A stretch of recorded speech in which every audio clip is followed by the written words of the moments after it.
അസ്സലാമു അലൈക്കും. കഴിഞ്ഞ കുറേ ദിവസങ്ങളായിട്ട് ഞാൻ ഫോക്കസ് ചെയ്യുന്ന ഒരു പ്രൊജക്റ്റാണ് ദമാക് ഐലൻഡ്സിൻ്റെ ഫേസ് 2 എന്ന് പറയുന്ന പ്രൊജക്റ്റ്. അപ്പോൾ ഞാൻ ആ പ്രൊജക്റ്റ് കുറേ നിങ്ങൾക്ക് എക്സ്പ്ലെയിൻ ചെയ്തു തന്നു. അതിൻ്റെ റെൻറ്റൽ ബെനിഫിറ്റ്സ്, അതിൻ്റെ പ്രൈസിങ് ബെനിഫിറ്റ്സ്, അതിൻ്റെ കമ്മ്യൂണിറ്റി ഡിസൈൻ ബെനിഫിറ്റ്സ്, അതിൻ്റെ ലൊക്കേഷൻ ബെനിഫിറ്റ്സ്, ഫ്യൂച്ചറിൽ ആ ഒരു കമ്മ്യൂണിറ്റിക്ക് ഉണ്ടാകാൻ പോകുന്ന ഒരുപാട് പൊട്ടൻഷ്യലും കാര്യങ്ങളെല്ലാം പറഞ്ഞു തന്നു. അപ്പോൾ ബേസിക്കലി അതുകൂടാണ്ട് ഇപ്പോൾ 27th യൂണിറ്റ് അലൊക്കേഷൻ ഒഫീഷ്യലി നമ്മളെ കമ്പനി പ്രിപ്കോ ഉപയോഗിച്ചുകൊണ്ട് പെർ ക്ലയൻറ്റിന് 14,000 ദിറംസ് ഇൻവെസ്റ്റ് ചെയ്തുകൊണ്ട് 10 ദിവസം മുമ്പ് തന്നെ യൂണിറ്റ്സ് എടുത്തു കൊടുത്തു. അപ്പോൾ ആ കാര്യങ്ങൾ നമ്മൾ ചെയ്ത്, അതേപോലെ തന്നെ ഇപ്പോൾ ഈ ഒരു പ്രൊജക്റ്റ് നിങ്ങൾ കണ്ടാൽ മനസ്സിലാവും, ഈ മാപ്പിൽ ഈ ഒരു ഏരിയയിലായിട്ടാണ് ദമാക് ഐലൻഡ്സ് 2 എന്നുള്ളത്. എമിറേറ്റ്സ് റോഡാണ്. തൊട്ടടുത്തായിട്ട് ഒരു 15 to 20 മിനിറ്റ്സിലാണ് അൽ മക്തൂം എയർപോർട്ട് വരുന്നുള്ളത്. പിന്നെ സെൻട്രലി ലൊക്കേറ്റഡ് ആണ്. ഷെയ്ഖ് സായിദ് റോഡിലേക്ക് ആണെന്നുണ്ടെങ്കിൽ ഇവിടുന്ന് ഡൗൺ ടൗണിലേക്കാണെങ്കിലും 30-35 മിനിറ്റ്സ് കൊണ്ട് നിങ്ങൾക്ക് എത്താൻ പറ്റും.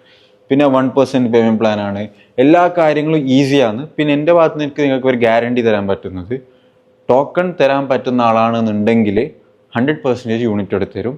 അപ്പോൾ കൂടുതൽ അറിയാൻ താല്പര്യമുണ്ടെങ്കിൽ കോൺടാക്ട് ചെയ്താൽ മതി. ബാക്കി ഡീറ്റെയിൽസ് എക്സ്പ്ലെയിൻ ചെയ്തു തരാം.